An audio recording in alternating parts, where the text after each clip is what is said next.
Raadiosaade Räägime asjast. Eesti asjadest nii nagu need on, räägivad Mart ja Martin Helme ning nende huvitavad saatekülalised pühapäeviti kell 11. Loe põnevate teemade kohta rohkem ka uudisteportaalist uueduudised.ee. Tere tulemast kuulama raadiosaadet Räägime asjast. Me räägime asjast Tere raadios, Ring FM'is, Ruut FM'is, Kuressaare pereraadios pühapäeva hommikuti kell 11, õhtul uuesti kell 9 ja internetis muidugi siis, kui süda lustib ja endal tuju peale tuleb. Täna on siis selline saade, kus me saame jälle huvitavaid saatekülalisi teile pakkuda. 3 teemat on, me kõigepealt räägime ERR-ist ja võib-olla natukene ka sellega seonduvalt, kultuurisõjas väga selgelt seonduvalt Istanbuli konventsioonist ja Istanbuli konventsiooni ja ERR-i teemal võtame endale saatekülaliseks Veiko Vihuri. Tere Veiko! Tere Martin, tere Mart, tere kuulajad! Ja siis ma mainin ka ülejäänud teemad ära, et siis me räägime Riigikogus või kogu Eestis olevast salastamismaaniast ja templiga dokumentidest ja sellest, kuidas valitud inimesed saavad neid kätte ja teised välja valitud ei saa neid kätte. Need, kes on valitud valijate poolt, osad saavad, aga osad ei saa. Jah, aga kui siis asutused otsustavad, et sina ei kuulu valitute hulka, siis sa ei saa. Ja meie 3. saate teema on korruptsiooniskandaal Ukrainas, milline on selle poliitiline tagajärg või tähendus, kas sellel on seoseid ka Eestiga ja võib-olla sellega seoses ka siis tuleb natukene avada tausta, mis siis toimub või ei toimu nende nii-öelda Vene konfiskeeritud või külmutatud varade kasutusele võtuga või mitte. Aga ma arvan, meie selle nädala ikkagi kõige kuumem teema on ERR ja sissejuhatuseks ütlen siis nii palju, et ERR-i teema küttis kuumaks ERR jälle ise, provotseerides ühiskonda kõige vastikumal moel, pannes isadepäeva hommikul eetrisse isadepäeva tähistava lõigu, siis eeter oli see, kui meile esitleti 2 homomeest, kellel oli siis 2 ostetud last seal, surrogaat emade kaudu ostetud last, kohe tuleb ka alla kriipsutada seda, et laste ost ja surrogaat emadus on Eestis seadusega keelatud ja lausa kriminaalkaristusega keelatud.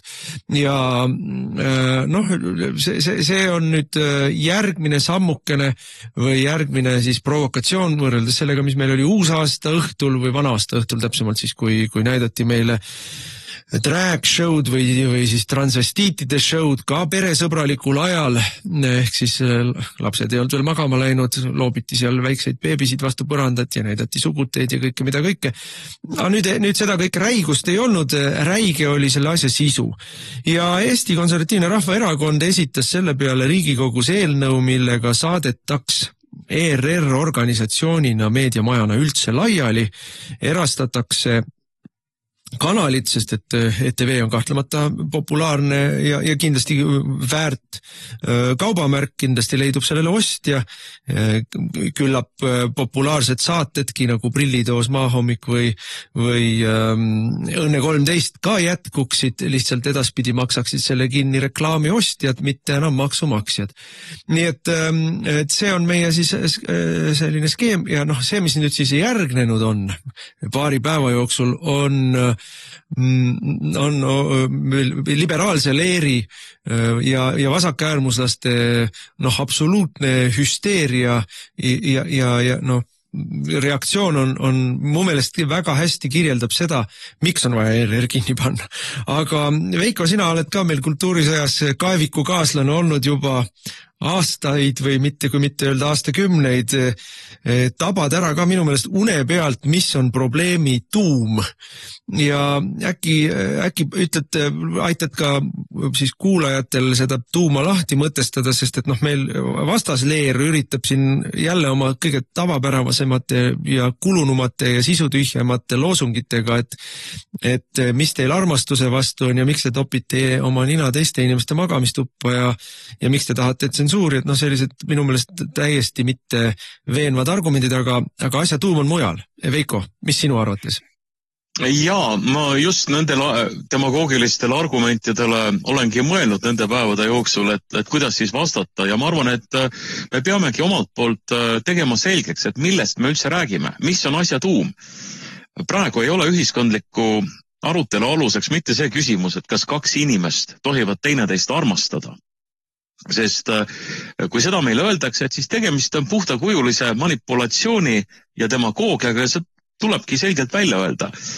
Et kõne all on see ja asja tuum on see, mis on normaalne ja mis on loomulik.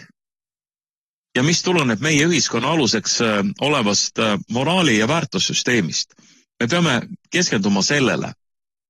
Ja loomulikult selle juures tuleb meil küsida seda küsimust, et miks me üldse vajame rahvusringhäälingut sellisel kujul, nagu ta praegult olemas on, kuna sellest, nagu sa ütlesid, on saanud ühiskondliku ja ka riikliku sellise aktivismi, revolutsioonilise aktivismi instrument. Selle abil viiakse ellu vasakäärmuslikku revolutsiooni ja maailmavaadet, ühte sellist konkreetset poliitilist suunda ja seda tehakse meie kõigi raha eest. Minult kui maksumaksjalt võetakse ära karistuse ähvardusel raha maksude näol ja antakse siis, no sa võid mind parandada, umbes 40 või 50 miljonit. Kokku peaaegu 60, jah. Otse nende eelarve on väiksem, aga nad saavad igasugustest lisaallikatest, ütleme, teevad koostööd näiteks Kaitseministeeriumiga ja sealt tulevad lisamiljonid näiteks. No, ütleme siis keskelt läbi 50 miljonit nad saavad igal aastal, siis see antakse ERR-ile, et nad siis muu hulgas teeksid ka selliseid saateid, mis on vastuolus minu väärtustega ja tegelikult meie ühiskonna enamuse väärtushoiakutega. Et see raha võetakse meie kõigi taskust ära.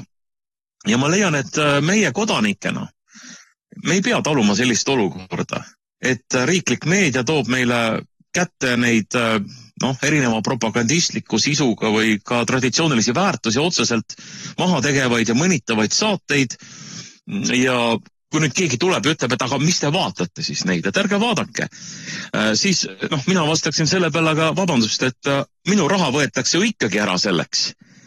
Sõltumata sellest, kas ma nüüd vaatan neid saated või ei vaata, et minu käest võetakse see raha ära.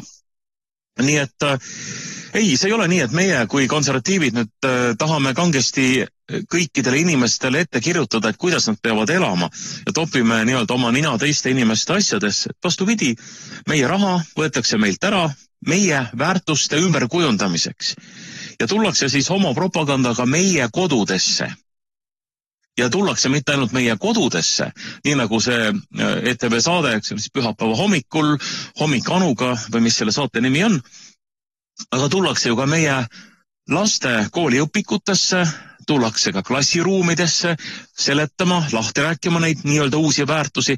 Ja tegelikult see on laiem selline ühiskonna ümberkujundamisele suunatud liikumine, mille üks osa on siis see, mida ERR näitab või mida ERR-is nagu edendatakse, ellu viiakse, aga loomulikult kõne all, selle asja tuumaks on meie väärtuste süsteemi, meie tõekspidamiste süsteemi ümberkujundamine, kogu selle traditsioonilise väärtusbaasi minema pühkimine ja selle asendamine revolutsiooniliste väärtustega, nii nagu need uuendajad ja revolutsionäärid seda siis õigemaks peavad.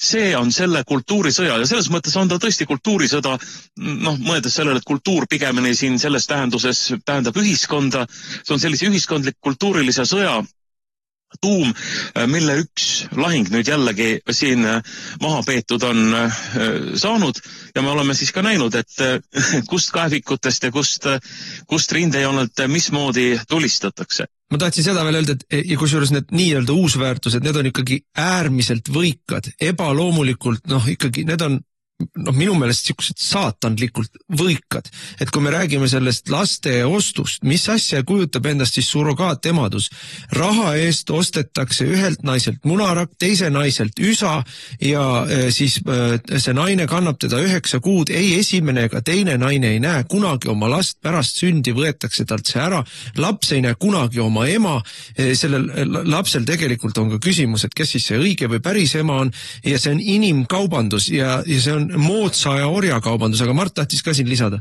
Ja, mina tahtsin öelda seda, et kui nüüd kõik need reformierakondlased ja Eesti 200-tajad räuskavad siin kogu meedia täis, kuidas nende väärtusruumis ei lähe. Mart Võrklaev, minu väärtusruumis ei lähe ja Mihkel Lees, minu väärtusruumis ei lähe. Aga minu väärtusruumi see ei lähe, mida te näitate. Kas minu väärtusruum on halvem kui teie väärtusruum? Aga katsume siis ikkagi mingit mõistuspärast dialoogi pidada, et selle väärtusruumide vahekord ja väärtusruumide tasakaal paika saada. Aga teie lõugate, et ainult teie väärtusruum on midagi väärt. Ei, mina arvan, et teie väärtusruum on väärastunud. Teie arvate, et minu väärtusruum on ajast maha jäänud. Pigem ajast maha jäänud kui väärastunud.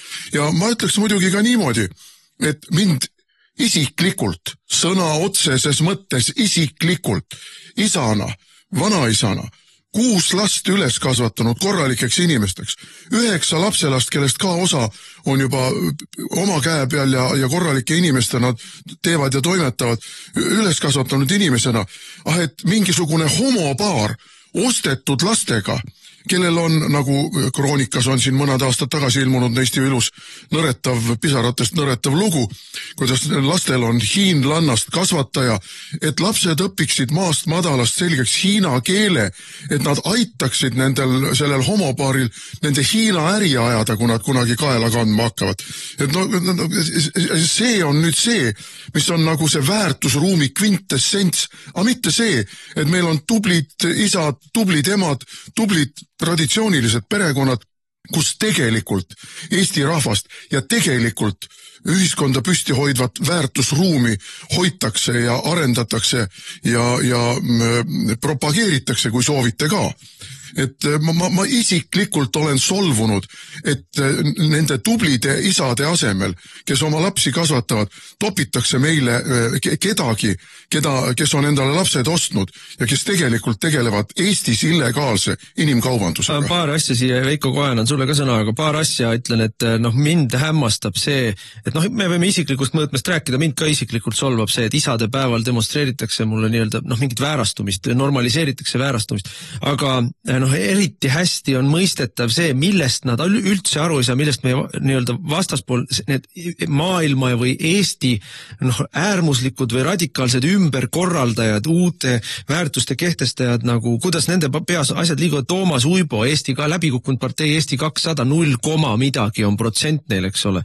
Erakonnakaaslane, Liisa Pakosta selle protsendi pealt tegeleb meil Rootsist islamivägistajate ja narkoparunite Eestisse toomisega, aga Toomas Uibo siis viskab meile nagu vastu vahtimist retoorilise küsimuse, et kas siis oleks parem olnud, kui seal oleks näidatud rongaisasid või naistepeksjaid, et kulla Toomas Uibo, sa ei saa üldse aru, milles on isadepäeva iva, et isadepäeval me just nimelt ideaali tõstame üles ja näitame, et meil on ka päris elus Eestis 10 000, 100 000 isasid, kes iga päev hommikul oma lapse üles äratavad voodist, talle süüa annavad, lasteaeda kooli saadavad, talle pai teevad, kallistavad, õhtul magama panevad, ise vahepeal tööd teevad, ei peksa naist, ei peksa lapsi, ei jäta raha andmata neile, et need tublid isad saaksid 1 kord aastas ka tunnustuse, see talle pähe ei mahu, selle asemel ta tahab meile mingeid väärastumisi või ühiskonna pahu poolt sellel päeval nii-öelda nina alla hõõruda või kurgust alla suruda.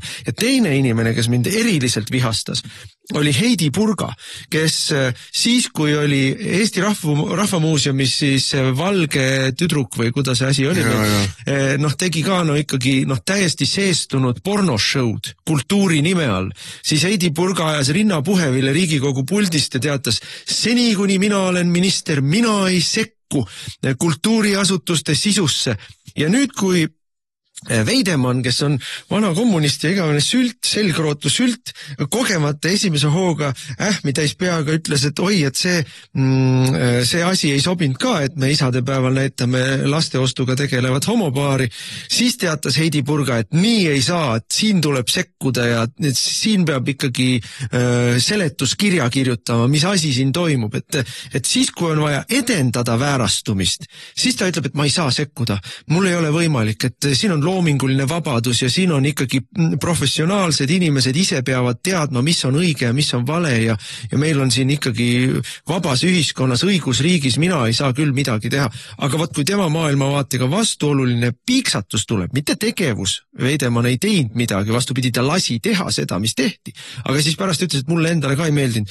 Võt siis tema sekkub küll, et see kahepalgelisus, see valelikkus, et ühel korral ta valetab meile, et ma ei saa midagi teha ja teisel korral ta valetab mulle, et ma pean midagi tegema. Võt see on nii vastik ja see minu meelest paljastab meie selle nii-öelda äärmusliberaalide, globalistide, äärmusvasakpoolsete tegelikku olemust ja see on selle asja tuum ka minu meelest, aga Veiko, annan sõna järje sulle jälle. Jaa, no see revolutsiooniline liikumine kubiseb ju valedest ja ta ongi rajatud valedele algusest peale ja ega ta midagi muud ei edendadi kui suurt valet, sest ei ole üheski perekonnas kahte isat. Lapsed sünnivad isast ja emast. Ei saa olla sellist perekonda, kus on 2 isa või 2 ema. See on lihtsalt selline inimlik jonn ja tahe, et meie nüüd nimetame. Me tahame nimetada selle, mis ei ole loomulikult perekond, nimetame selle seaduse abil perekonnaks ja nüüd teie kõik siin ühiskonnas peate alluma sellele. Et kui lühidalt, ma just täna hommikul mõtlesin, et lühidalt kokku võttes, et millega meil siin tegu on. Et kui mitu tuhat aastat on kõlanud kristlikes kogudustes ja kirikutes palve sinu tahtmine sündigu. See palve on suunatud Jumalale. Sinu tahtmine sündigu. Siis sellises postkristlikus, revolutsioonilises, sekulaarses, isegi ateistlikus ühiskonnas, mida oma erinevatel viisidel esindasid nii Nõukogude Liit, kui esindab see praegune liberaalne režiim, seal on keskmes lause või loosung minu tahtmine sündigu. Sündigu nii, nagu mina tahan.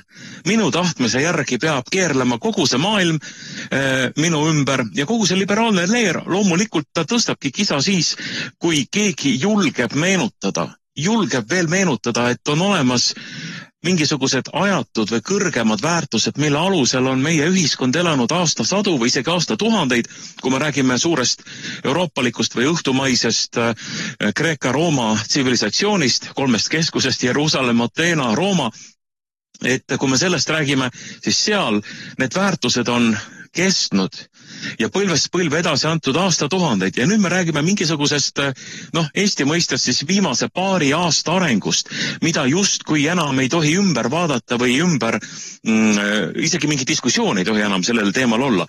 Mina ütlen vastupidi, esiteks me ei tunnista neid otsuseid. Need on ebaseaduslikult läbi surutud, nad ei ole isegi mitte demokraatliku ühiskonna ideaalide kohaselt ühiskonnas läbi arutatud ja hea demokraatliku ja parlamentaarse tavaga vastu võetud. Nii et me saaksime öelda, et me kõik nüüd allume nendele. Ei, see on alatult valedega läbi surutud ja sellisena ei ole seda võimalik üldse tunnustada legitiimse otsusena. Need tuleb ringi pöörata esimesel võimalusel. Aga Veiko, see ongi ju nende raevu tegelik põhjus. Vaata, kui ma vaatan eriti siin Eesti 200 ja reformierakondlaste sõnavõttusid, siis nende raevu sealt kõikidest röögatustest kõlab läbi see, et selle asjaga me arvasime, et me oleme juba ühel pool. Me tegime teile abielu rüvetamise ära 23. aasta jaanipäeva eel.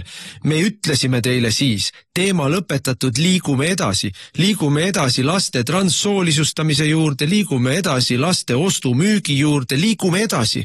Homoteema on lõpetatud, me liigume uutesse sügavustesse dekadentsis ja nüüd tuleb välja, et ei, Eesti ühiskonnas on olemas mingid inimesed, mingid poliitikud veel, kes ei nõustu sellega, et teema on lõpetatud, tuleb välja, vaatame avaliku arvamuse küsitlusi, üle 60% Eesti inimestest jätkuvalt on seda meelt, et niisugust asja nagu homoabielu ei ole olemas või ei tohiks olla seadustatud. Ei ole teema lõpetatud. Nemad arvasid, et teema on lõpetatud, et me siin saame muude asjadega tegeleda ja võetakse teema uuesti üles ja neid minu meelest ka šokeerib see, et vaata, ERR on ikkagi minu meelest selle tormi keskmes praegu on ERR. ERR on ju olnud nende taraan või rammraud. Ma mäletan, kui me kooseluseaduse vastast võitlust alustasime ja hoiatasime ühiskonda, et tuleb koolidesse homopromo, tuleb lasteaedadesse homopromo, tuleb ametlikudesse igasugustesse riigi seisukohavõttudesse, siis meid naeruvääristati ja mõnitati ja hurjutati, aga tuli ja ERR on olnud selle homopromo aastaid ja aastaid üks intensiivsemaid, süstemaatilisemaid kandjaid ja kui keegi tahab aru saada või küsib, milles see siis seisneb või kus on homopromo, vot Hommik Anuga saade on homopromo. Vaadake ja mõelge selle peale. Vaariku drag show vana-aasta õhtul, see on juba transsoolisuse promo, eks ole, me homoasjadest oleme edasi liikunud, eks ju, see teema oli lõpetatud nende jaoks, nende meelest juba. Ja siin me jõuame selleni, et süüdistatakse meid jälle, et me tahame tsensuuri. Näiteks Postimehe grupp või Delfi grupp, mis kuuluvad ju eraomanikule, et kuidas oleks mul võimalik poliitikuna mingitki tsensuuri selle üle teha, tal on omanik. Ja kui Postimehe grupil on omanik, siis ja omanik ütleb toimetusele, et kuulge teeme seda teistmoodi või teeme seda niimoodi, siis see ei ole tsensuur, see on omaniku tahe.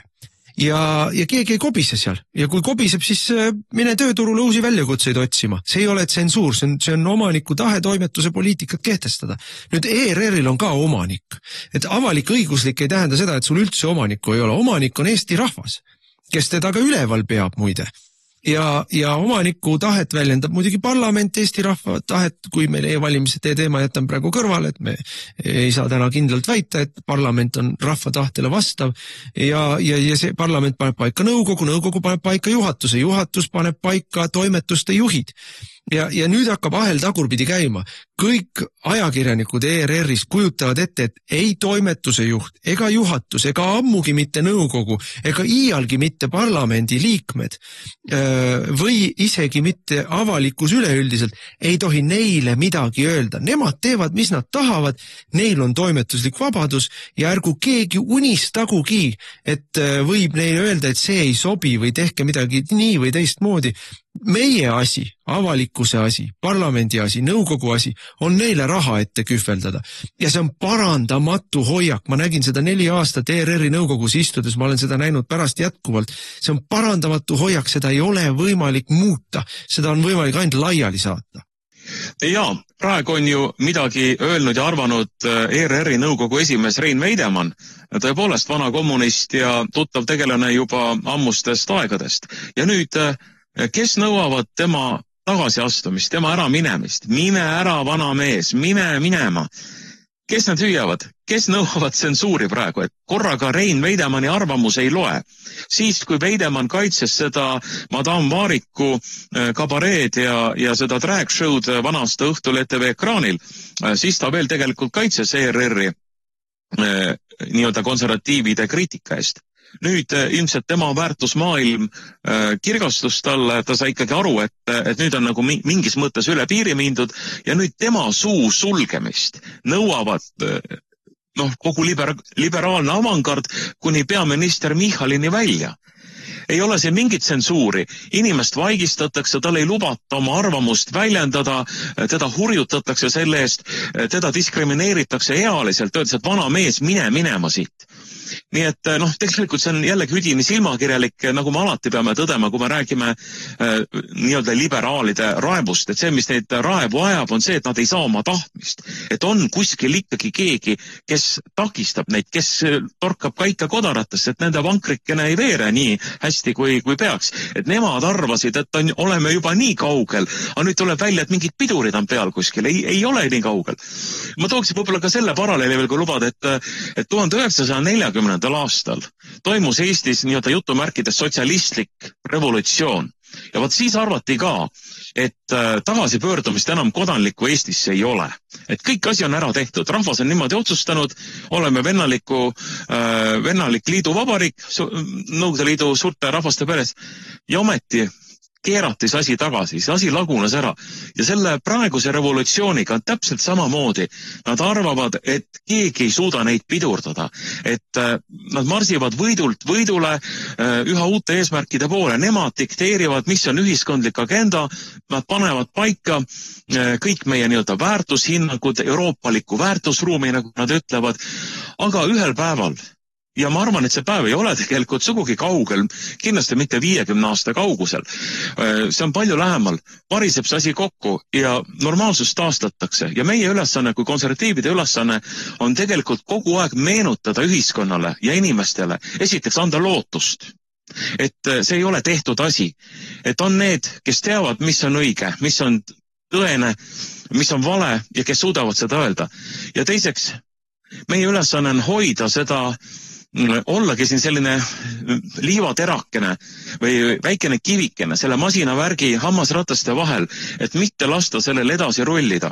Ja kolmandaks muidugi tunnistada tõe poolel. Nii nagu Aleksandr Solženitsyn kunagi kirjutas, et valega ei tohi kunagi nõus olla ja lõppude lõpuks oma valede raskuse all varises kokku ka Nõukogude Liit. Loomulikult seal olid majanduslikud probleemid, muud probleemid. Nii et ka selle praeguse valeliku režiimiga on täpselt sama lugu, et kindlasti ei tohi me meelt heita, kindlasti ei tohi lootusetult käsi rüppe lasta, vaid tuleb kartmatult, argumenteeritult, järjekindlalt rääkida seda, mis on õige, mis on tõene, mis on meie tõelised väärtused ja see paneb ennast lõpuks ise maksma, ilma et meie peaksimegi nii väga siin midagi kukutama või maha võtma. No mina küll ei arva, et meil on põhjust meelt heita, et kui ma vaatan seda, meil lihtsalt aega ei jätku, ma tahtsin tegelikult sinuga rääkida ka Istanbuli konventsioonist, aga Istanbuli konventsiooni petitsioon läks ikkagi väga usinasti käima, ma teen siit kaudu ka uuesti üleskutse Rahvaalgatuskeskuses meie Istanbuli konventsioonist lahkumise petitsioonile allkirjad anda, tal on juba ammu koos need allkirjad, mis on vajalikud selleks, et ta Riigikogule menetlusse anda, aga me kõik teame, kuidas Riigikogu menetleb. Tuhandeid allkirjad. Ja tuhandeid allkirjad ja kogume edasi. Aga seda sa Veiko ütlesid, väga ilusti tõid välja selle sallivuslaste sallimatuse. Et kes siis tegelikult topib suud kinni vastaspoolel, et see karjatus, et konservatiivid tahavad tsensuuri, sellele koheselt järgneb nõudmine, et inimesed, kes ei ole nõus äärmusliberaalidega, peavad suu kinni hoidma. Et see on nii paljastunud, see nende valelikkus ja kahepalgelisus ja kui keegi peab üldse ära kobima ja mine ära, nagu see hüüdlause oli, siis 0, millegi% toetusega Eesti 200 peab võimult ära minema. 10, millegiga toetusega, protsendise toetusega Reformierakond peab ära minema. Nemad ei ole küll need, kes kellelegi ütlevad minge ära, nemad on need, kellele öeldakse minge ära. Ja mu meelest nad ongi praegu sellepärast nii raevus ja nii meeleheitel, nad saavad aru, et pendel liigub praegu teises suunas. Nemad arvasid, et see kõik on tehtud ja otsustatud, aga pendel liigub teises suunas.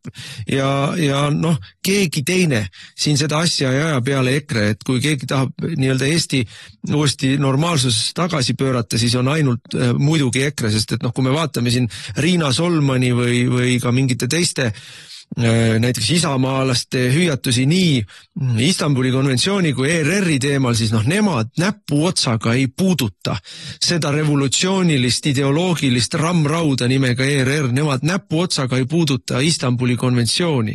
Nende jaoks, nemad on võtnud kuulda, nemad on käsu omaks võtnud, teema lõpetatud, liigume edasi. Ja võivad vinguda siin transsoolisuse teemal lihtsalt sellepärast, et see on uus asi ja nad ei ole sellega veel harjunud, et nad peavad leppinud olema sellega.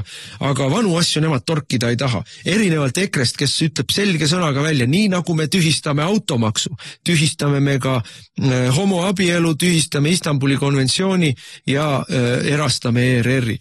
Aga Veiko, meil aeg otsas veel kuulajatele siis ütlen ära, et Veiko Vihori on kirikuõpetaja Saaremaalt ja nüüd ka värskelt valitud Saaremaa volikogu liige EKRE ridades ja Eesti kõige minu meelest teravama ütlemise, mõtlemise ja sulega ühiskondlik vaatleja.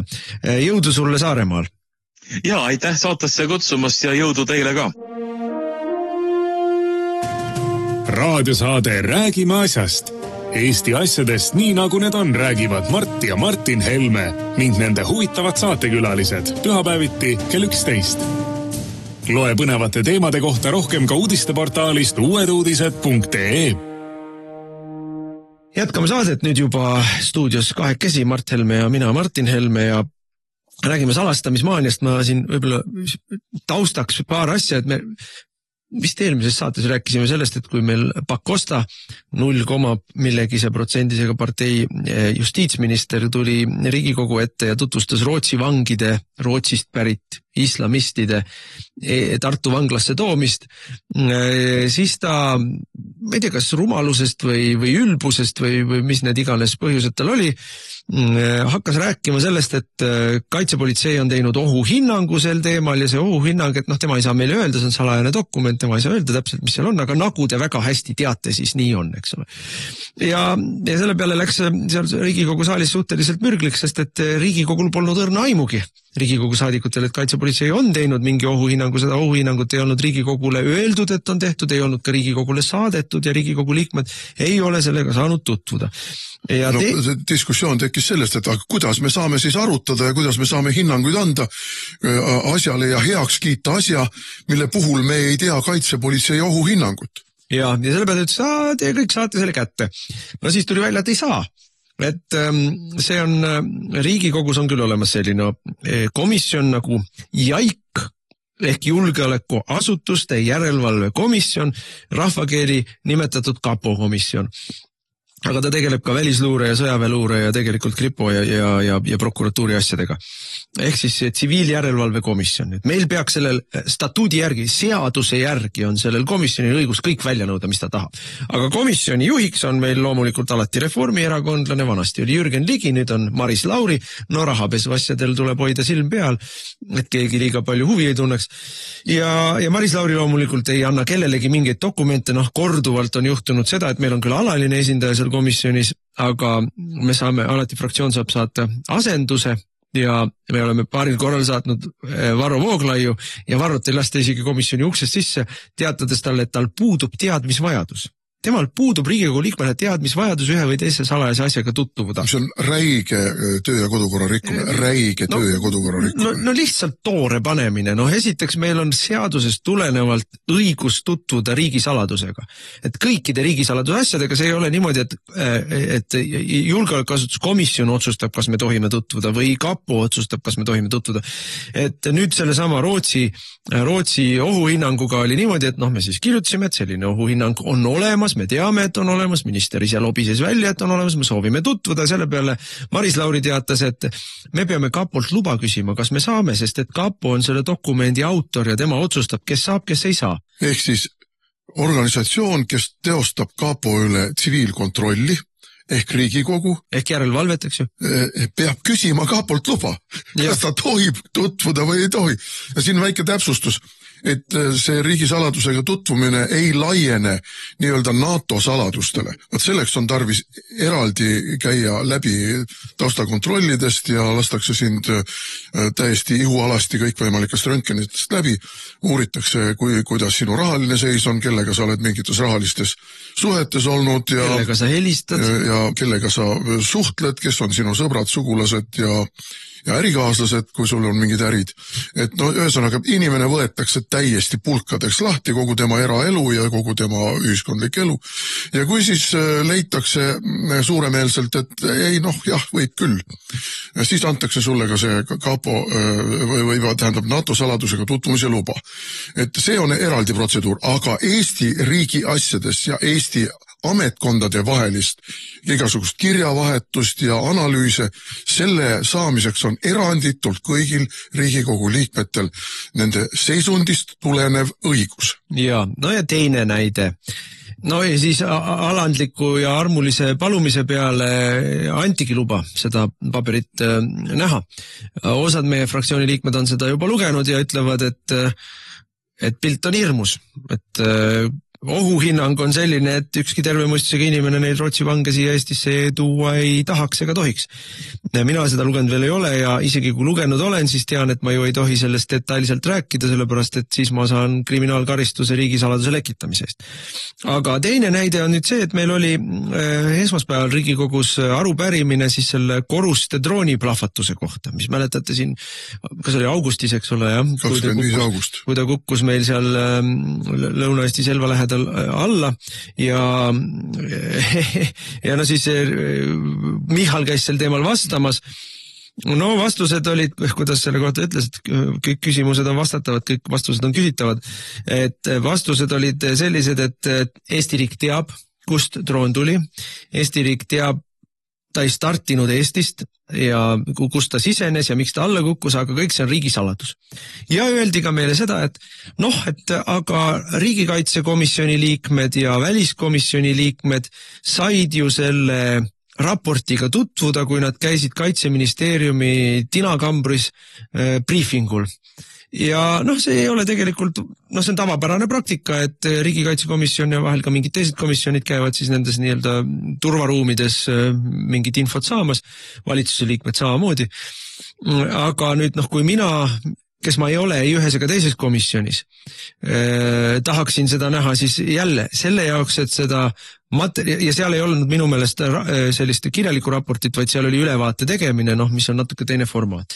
Et kui mina tahaksin seda ülevaadet saada, siis ma peaksin hakkama jälle hirmsat janti nägema, et seda ülevaadet saada. Mis sellest arupärimisest minu meelest väga selgelt kõlama jäi, oli see, et see ei olnud Vene droon. Sest et kui see oleks olnud Vene droon, siis oleks see pasundatud meil seda siis oleks tehtud pressikonverents ja näidatud tükke, kus on mingisugused Vene droonidele iseloomulikud ja tuvastatavad märgid peal või materjalid või mis iganes seal oleks olnud. Aga kuna ta ei olnud Vene droon ja seda ei olnud võimalik niimoodi presenteerida, siis salastati kõik see ära. Ja mis me siit võime teha deduktiivse järelduse on väga lihtne. Järelikult oli Ukraina droon. Ja peaminister kategooriliselt eitas, et see Ukraina droon lendas siin meie loaga või meiega kuidagi kooskõlastatult, vaid et mis muidugi siis tähendab seda, et ukrainlased panevad tuima, et merelt tõstavad kuskilt mõne laeva pealt selle ründedrooni lõhku, lendavad läbi Eesti territooriumi, et minna Venemaad ründama ilma, et nad Eestilt luba küsiks või Eestiga seda kooskõlastaks, mis on kriipsu võrra parem kui see, kui me koos kokku lepime, et nii teeme, sest et sellisel juhul me oleme juba astunud sammukese selles suunas, et osaleda sõjas ja ise astuda sõtta Venemaaga, mis on minu meelest täiesti hullumeelne. Aga ma toon kolmanda teema veel siia juurde, miks me sellest julgeolekust räägime, on Gert Kingo mäletatavasti siis prokuratuur algatas tema vastu kriminaalasja kuluhüvitiste valesti kasutamise peale pärast seda, kui Riigikogu korruptsioonivastane erikomisjon saatis prokuratuurile kirja, millest ta palus kontrollida, et kas need kuluhüvitisi on õigesti kasutatud või saatis täpsemalt, ma ei mäleta kumbale ta saatis, kas ta saatis prokuratuurile ja prokuratuur saatis kapole või saatis kapole ja kapo saatis prokuratuurile, ma ei mäleta kumba pidi see oli. Vist saatis ikka prokuratuurile ja see andis edasi asja kapole. Aga ütleme ka ära, kes oli see initsiaator, selle initsiaator oli sots Riina Sikkut. Jaa, Riina Sikkut oli see, kes selle kirja kirjutas. Nüüd komisjon, Riigikogu on asutus, komisjon on selle asutuse allasutus, eks ole, või allosa, ehk siis ikka kogu aeg üks ja sama Riigikogu. Ja nüüd, kuna meie tahame, meie fraktsioon ja meie esindaja Riigikogu korruptsioonivastase võitluse erikomisjonis soovib, et täpselt samasuguse kirja, sõna-sõnalt, vahetaksime ära ainult nime, et prokuratuur kontrolliks Lauri Läänemetsa kuluhüvitiste väärkasutust ja pettust. Teatavasti on ta mustalt maksnud vähemalt, nii on avalikkusesse ilmunud. Ta pettis välja kuluhüvitise, võttis kuluhüvitise välja põhjendades seda millegi muuga, kui ta tegelikult siis võttis selle sularahas välja ja maksis sellega palka inimesele, et ta tegeles pettusega. Ja nüüd seesama kelmuse paragrahv, mis oli Gerdile kaela määrit. Just, ja nüüd seesama korruptsioonivastane erikomisjon, kus seesama ametnik töötab, kes töötas seal Sikkuti ajal, keeldub neid dokumente uuesti välja võtmast ja kasutusele võtmast, mida siis, mis oli siis umbes 6 aastat tagasi või natuke vähem, 4 aastat tagasi, ma peast ei mäleta, et neid samasid dokumente uuesti andmast komisjonile näha, et vaadata, mis siis tookord tehti, kuidas seda vormistati ja kuidas keeldub, sellepärast, et need on, seal on isikuandmekaitse peal, et Kerdi isikuandmed, et me ei tohi neid pabereid üldse menetleda ilma isikult luba saamata. No, Kert andis kohe loa, ikka keeldub, sellepärast, et need on nüüd ka kuidagi salastatud, et no see on täiesti haige. See sama komisjon tahab täpselt sama asja teha, täpselt vaadata lihtsalt eelmise paari aasta taguseid pabereid, aga komisjoni ametnik ütleb, et ei saa, salastatud, ei saa. Ja mina muidugi ütlen, et selle komisjoni ametniku laseme lahti, nii nagu paljudes teistes komisjonides, sest et ta ei tegele seal millegi muu kui poliitikaga ja see ei ole tema asi. Ja ta tegeleb Riigikogu saadikute töö takistamisega, mis on ka väga ränk asi. Aga see näitab, milline salastatuse maania ja milline salastatuse maania taha pugemine meil on. Et saaks teha sigadusi need, kes võivad teha sigadusi ja ei saaks võidelda sigadustega need, kes ei tohi saada võidelda sigadustega. Ei no see näitab ikkagi ka seda, kuidas meil on kehtestatud üks ideoloogiline norm ja ametnikud on selle ideoloogilise normi võtnud endale kohustuslikuks selliseks raamistikuks, mille sees nemad siis arvavad, et nemad ilmtingimata peavad tegema. Ja kui keegi tahab sellest ideoloogilisest kohustuslikust raamist midagi väljaspool teha, siis nad nagu emalõvid kaitsevad seda kohustuslikku raamistikku ja töötavad vastu nendele, kes ei käitu selle normi kohaselt. Et see on ikkagi mõeldamatu. Ja siin ongi tegelikult kogu Eesti riigi probleem number 1. Meil riiki ei juhi poliitikud, kaasa arvatud valitsuspoliitikud. Meil riiki juhib teatud ametkondlik klikk, kes lähtub sellest samast liberaalsest ideoloogiast, mis tuleb meile eelkõige Brüsselist, ja kuna truudus Brüsselile on nende hinnangul meie julgeoleku A ja B ja C ja D, siis kõik, kes püüavad seda kuidagi teistmoodi tõlgendada või mingit alternatiivset poliitikat ajada, on kohe vaenlased ja need tuleb maha suruda ja nende töö tuleb takistada ära sel määral, et nad seda tööd teha ei saa. Ja aga ametnikud ei ole anonüümsed inimesed, et need on näo ja nimega inimesed, nii nagu ametnik usinasti aitas Kert Kingo vastaseid pabereid toimetada, usinasti aitas Kert Kingo vastaseid pabereid toimetada sots Riina Sikkutil ja nüüd usinasti blokeerib algatust sots Lauri Läänemetsa suhtes sama menetlust teha, siis ütleme välja, see on Anu Kärtner, kes on korruptsioonivastase komisjoni ametnik, et tema on poole valinud, poliitilise poole valinud ja kui peaks poliitiline tuul muutuma, siis mingu nii nagu poliitilised nõunikud lähevad, kui sa oled poliitilise nõuniku positsiooni endale valinud, et need ametnikud peavad olema oma näo ja nimega kuulsad. Anu Kärtner, jõudu tööle! Raadiosaade Räägime asjast. Eesti asjadest nii nagu need on, räägivad Mart ja Martin Helme ning nende huvitavad saatekülalised pühapäeviti kell 11. Loe põnevate teemade kohta rohkem ka uudisteportaalist uueduudised.ee. Jätkame saadet. Saate nimi on Räägime asjast. Mart Helme ja Martin Helme räägivad asjast ja me ei ole tükk aega rääkinud Ukraina asjadest. Ega sealt midagi head ja ilusat rääkida ei ole. Sõjaliselt on Ukraina äärmiselt raskes seisus. Rinde murdumine mitmes kohas on minu meelest juba toimunud. Ja moraal rindel on niigi halb, deserteerumiste arv kasvab suure kiirusega, puudus on nii meestest kui materjalist kui laskemoonast ja see taust, kui me korraks uuesti tagasi ERR-i juurde tuleme, kui me sellel ajal, kui neil jääb aega üle, et teha homopromo ja drag ja transuideoloogiat pushida, ja siis selleks, et täita ka eetriauke Õnne 13 ja Prillidoosi vahel ikka tehakse meil Ukraina stuudioid ja kui sa Ukraina stuudiot vaatad, siis ei oma õrna aimugi sellest, et Ukrainas on sõjaliselt seis ülimalt halb, vaid kuuled sellest, kuidas kohe võidame. Aga, see on juba Goebbelslik propaganda, mida sealt tuleb, see hiljaaegu oli siin üks, ma ei tea, mis Augradis üks võll oli seal, kes rääkis, et ei no Pokrovskis on venelased edenenud küll, aga nad on tohutuid kaotusi selle juures kandnud. No kuulge, see on Goebbelsi jutt ju. Ja Punaarmee vallutas selle ja selle, aga kandis tohutuid kaotusi. Punahordid jooksevad verest tühjaks. No kuulge, lõpetage ometi ära. 3,5 aastat me kuuleme, kuidas Putin sureb kohe ära. Venelastel saavad raketid otsa. Venelased on sunnitud ringidele saatma juba teise maailmasõja aegset T-34 ja mida pläma me kõike oleme kuulnud teie suust. Aga venelased liiguvad edasi. Ja Ukrainal läheb üha happumaks.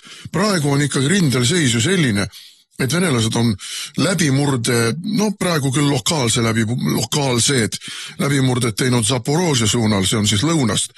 On teinud lokaalsed läbimurded üleval Harkovi piirkonnas, Sume suunas. Ja liiguvad edasi Donbassi rindel. Pokrovsk on sisuliselt langenud, Kupjansk on sisuliselt langenud. Nüüd on järjekorras on seal Mirnogradid ja mis nad seal kõik on, Voltšanskid.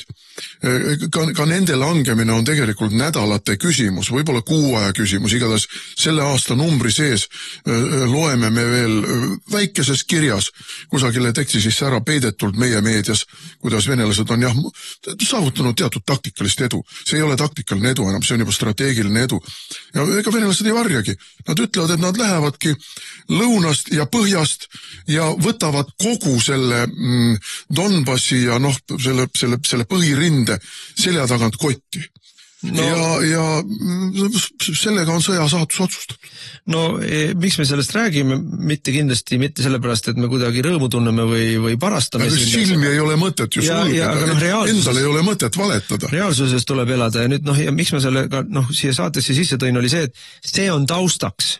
See on taustaks nüüd sellele plahvatanud korruptsiooniskandaalile, mis on Kiievis. Tuletame, seal on jälle eellugu. Eellugu oli see, kas jälle mitte ei olnud see augustis, kus siis Zelenski üritas ära väänata või endale allutada korruptsioonivastaste organisatsioonide, korruptsioonivastase võitluse üksuste tegevuse. Ja siis pandi kand maha läänes, eelkõige ameeriklased ütlesid, et ei tohi, et korruptsioonivastane võitlus on oluline. Oleks Biden olnud veel president, siis oleks see läbi läinud. Muidugi oleks. Ja tookord ja siis muidugi ka rahvas tuli tänavale muide Ukrainas, ehk siis tohutu vastureaktsioon oli ka riigis sees sellele.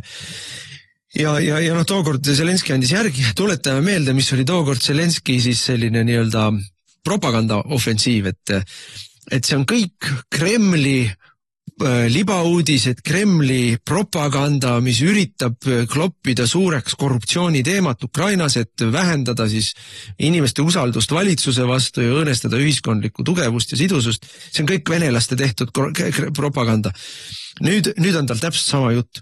Enda lähimad poliitilised võitluskaaslased, lähedased ärikaaslased, ministrid, asutuste juhid on kas kinni peetud või riigist põgenenud.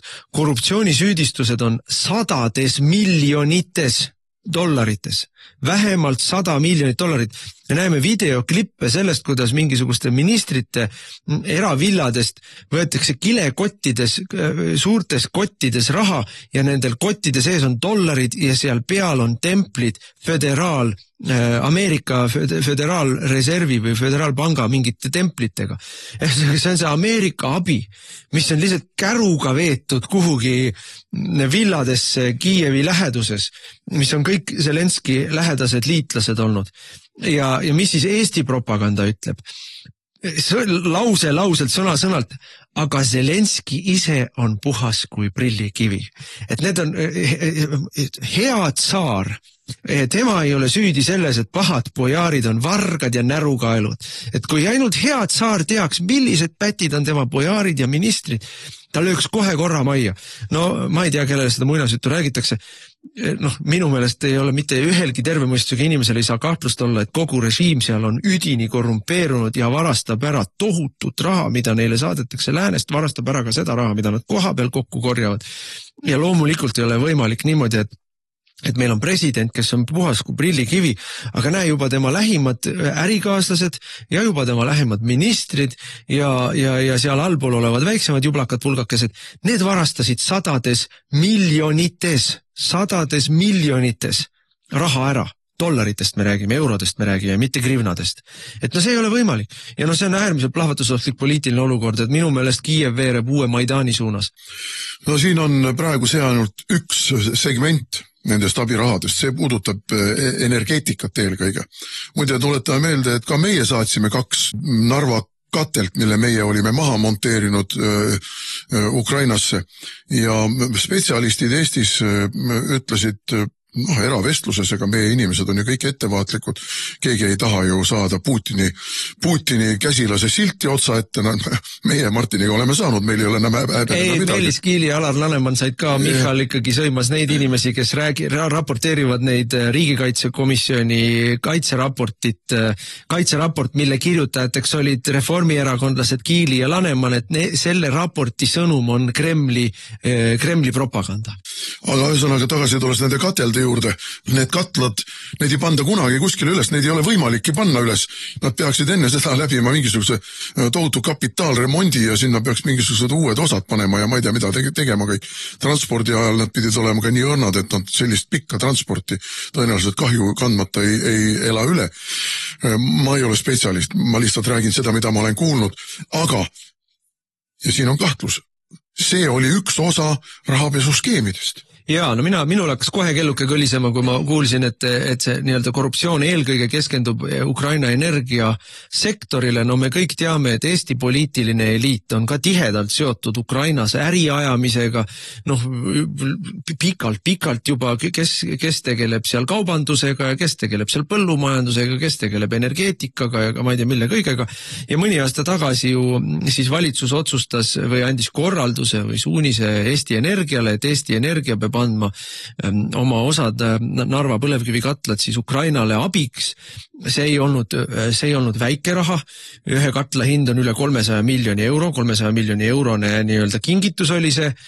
Aga need katlad ise ei läinud otse Ukrainasse, vaid need katlad, nii palju kui mina olen jälgi suutnud praegu ajada, katlad liikusid Rumeeniasse. No mis on ju teine teatavasti puhas kui prillikivi, kui me korruptsioonist räägime Euroopas. Bulgaaria järel vist Euroopa kõige korrumpeerunum riik üldse. Ja Rumeenia kaudu käib väga palju kõikvõimalikku, kuna Ungari ei ole nii sõbralikult meelestatud kogu selle Ukraina toetamise suunas, siis Rumeenia kaudu käib hästi palju seda tegevust. Aga jah, ja sellega võeti Eesti maksumaksja läbi Eesti Energia võttis kahjumid sisse 100 miljoneid ja juba kohe ütlesid meile spetsialistid, et aga need katlad ei jõua Ukrainasse või kui jõuavad, siis ei hakka seal kunagi tööle, et siin on mingi skeem. Ja võt mina tahaks küll teha üleskutse meie uurivale ajakirjandusele. Et see skeemi peaks natuke lähemalt vaatama. Ei Putini huvides nemad midagi uurima ei hakka. Aga miks ma mainisin seda, et puudutab ainult energeetikasektorit, on see, et nüüd on järjekorras, seda kirjutavad Ameerika ajalehed, et järjekorras nüüd hakkab see korruptsioonivastane organ seal uurima korruptsiooni sõjaväes. Ja juba on välja tulnud see, kuidas see sama Minšik või mis selle tüübi nimi on, kes praegu on põgenenud ära Iisraelisse ja kes on põhimõtteliselt olnud Zelenski äripartner number 1, on tellinud jällegi ma ei tea, kui paljude miljonite või kümnete või sadade miljonite eest ebakvaliteetseid kuuliveste. See on praegu üks asi, mis on välja tulnud juba, aga see, mis sealt välja hakkab tulema, see saab olema põhjatu korruptsioonimülgas. Ja nüüd me jõuame laiema mõjuni, et loomulikult esimene mõju on see, et Ukraina sees, on see see ei ole lihtsalt niisama, et ukrainlased on harjunud korruptsiooniga ja löövad käega ja seal on inimelud taga, seal on toas külmetamine ja ilma kütteta istumine, ilma elektrita istumine, seal on inimeste oma nahal kannatavad nad selle korruptsiooni tõttu ja näevad, kuidas inimesed surevad ja kannatavad ja kõrval on mingid inimesed, kes sadu miljoneid varastavad nende arvelt, et sellel on siseriiklikult Ukrainas kindlasti väga suur mõju. Aga nüüd on ka väljapoole on mõju, et ma ütlen uuesti, et minu meelest siin võivad tulla siirded ka Eesti poliitikasse, aga sellel on ka mõju julgeolekupoliitiliselt selles mõttes, et juba pikemat aega on Euroopa silmitsi väga tõsise probleemiga. Trump lõpetas ära raha andmise Ukrainale. Ja ütles, et saate relvi nii palju kui tahate, aga raha eest. Ja raha las maksavad, kui teil endal raha ei ole, las maksavad eurooplased. Eurooplastel raha ei ole, eurooplased on pankrotis. Ja nüüd eurooplastel on juba mõnda aega selle tõttu olnud kaval plaan, et need Vene varad, mis sõja alguses Euroopas külmutati ja neid varasid on palju, et neid Vene varasid võiks kasutusele võtta.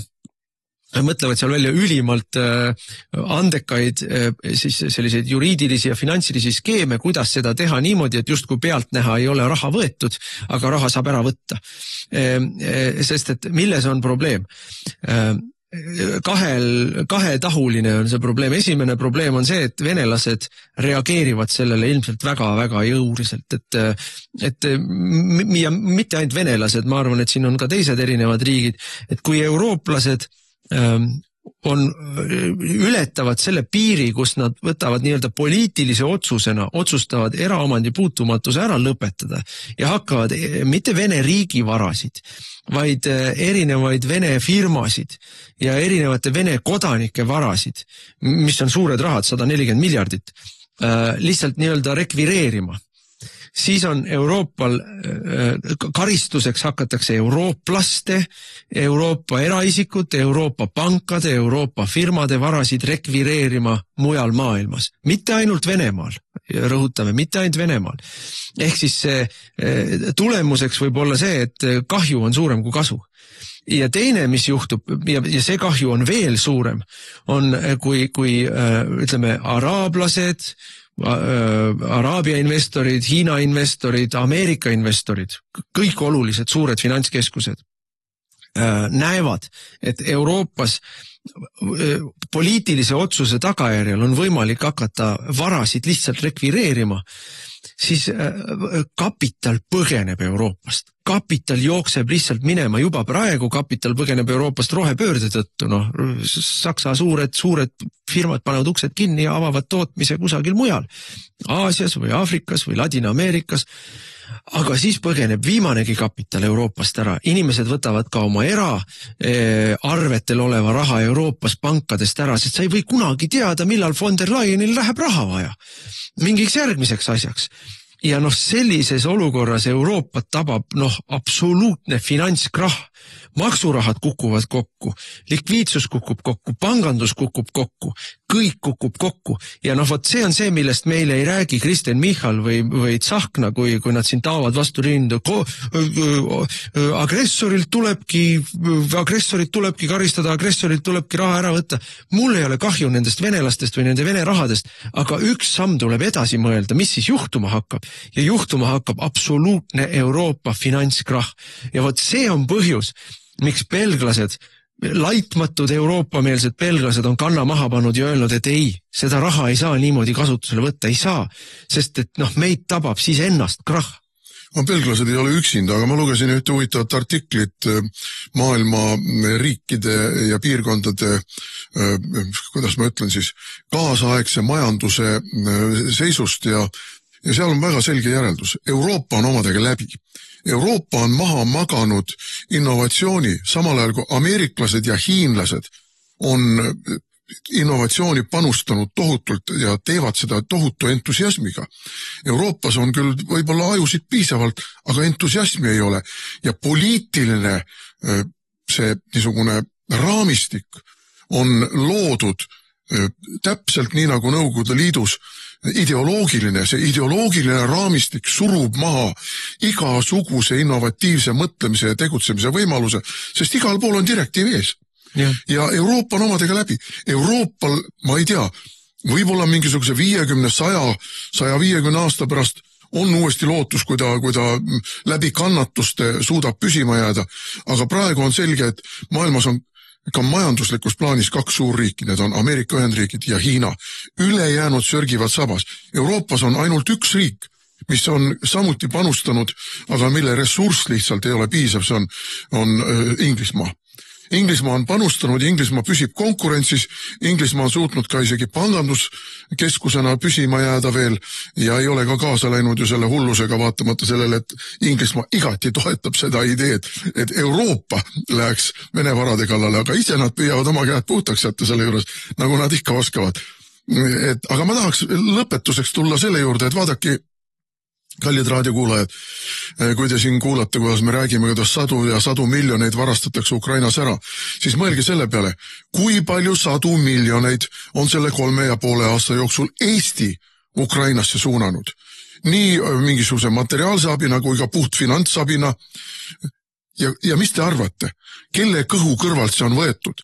Kelle kõhu kõrvalt? Kelle pensionitest? Kelle laste toetustest on see raha läinud igasuguste mintsikute ja muude susserdajate ja varaste kaukasse?